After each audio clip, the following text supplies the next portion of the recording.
In this world, gods exist, but they all vanished into other worlds. Those known as Kashi are the only ones that can return the gods to this world by confining them in beads called Sai.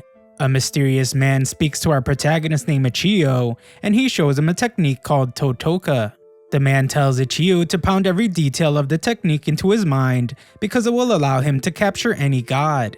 Once Ichiyo becomes a Kashi, he will be able to make any god his. He will even be able to bring back the legendary 4 evil gods to this world. Most importantly for Ichiyo, this will give him the power to free his adopted father from his pillar.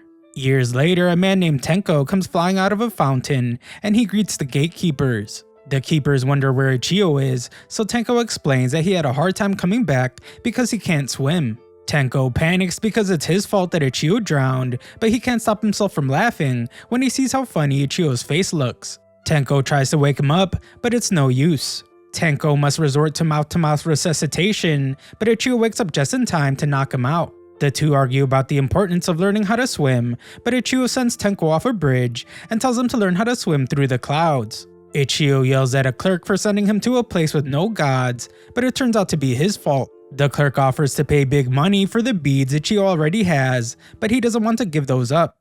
His mistake is seen by everyone, and they call him the infamous failure. A guy named Rakan feeds the pair, but the guys argue because Tenko won't stop teasing Ichiyo about being a failure. Rakan reminds Ichiyo that he isn't some homeless shelter, and he's actually a skilled trainer.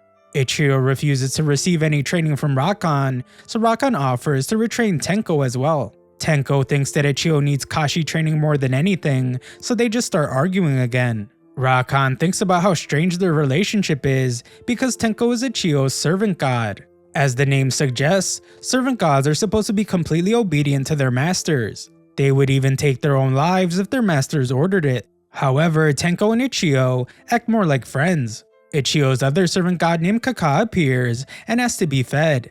Rakan tries to feed her instead, but she quickly rejects him. Tenko calls Rakan a goofball, and he can't believe that he's a serious trainer. Rakan is insulted, so he vows to show them what he can do. They go to visit a servant god named Gyuki, who Rakan taught everything he knows about farming. Gyuki demonstrates what he's doing by first crushing a stone into dust. Ichiyo thinks it's pretty boring work for a god, but this world is covered in rocks, and preparing fields so farmers can grow food is important. Long ago, when 8 million gods were around, this world was abundant with flowers, greenery, and food. However, once the gods disappeared, the land became barren and lifeless. Gyuki prepares to bury a worm that will return health to the land, but Rakan points out that that worm is cheap and it won't yield a decent harvest. Gyuki was only doing what his master told him to do, and his master named Bui arrives. Ichiyo instantly calls Bui a scammer because he was going to use the cheap worm to make it look like the land was healthy, and then he was going to sell it as farmland. Ichiyo says that he will have to report this, so Bui blames Gyuki for exposing him. Bui turns his anger towards Ichiyo, and he recognizes him as the worst Kashi in history. Bui starts making fun of Ichiyo's servant gods because they look untrained, but Kaka kicks him right in the face. Kaka beats him up good, so he leaves, but he gives something to Gyuki first. Gyuki explains that his master isn't mad because of what he gave him, and Ichiyo asks if he can have it. Gyuki refuses to just give away his master's gift, but he takes a liking to Ichiyo's necklace. Rakan tells him that it's a ridiculous request, but Ichiyo shocks everyone when he agrees to the trade. Everyone tries to convince him not to trade his Sai, so Ichiyo just gives it to Gyuki for one day. After they leave, Rakan wonders why he wanted the item so bad, so Ichiyo shows him that Bui was actually threatening Gyuki. He gave him a discount card for a meat market as a threat to sell him as a cow to be slaughtered. Rakan is disgusted by Bui's behavior towards his servant god, but everyone is amazed by Ichiyo for taking the card away before Gyuki noticed. Gyuki admires the Sai beads, but Bui arrives to wonder where he got them from. Gyuki explains that he's supposed to give it back to Ichiyo, but Bui has plans of his own. Our group finishes up a meal provided by Rakan, but something is wrong with Kaka.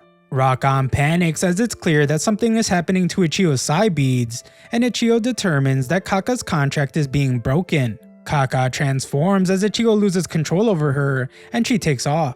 Back with Bui, he finishes a ritual that breaks the contract between servant and master.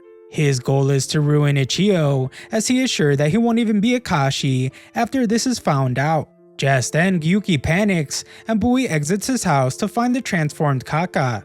She unleashes her voice, so Gyuki begs his master to run away as he begins to transform. Gyuki goes on a rampage as he is now under Kaka's control, and Bui begs for his life.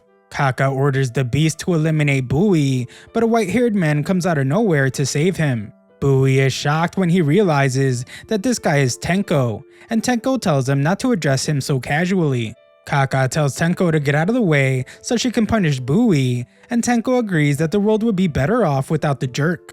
Ichio arrives to scold Tenko for encouraging Kaka, and he orders Kaka to stand down.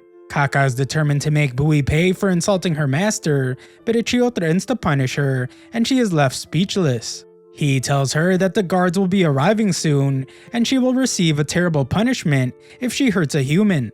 Kaka begins to cry, but her voice does major damage to everyone. Bui gives Ichio his beads back, so he begins to forge the contract. Ichio performs the Totoka, and the gods are left in amazement. Even Bui is in awe of the ritual, and he can't believe that this is the infamous failure. Tenko explains that the dancing portion of the Totoka is not why Ichio is known as a failure.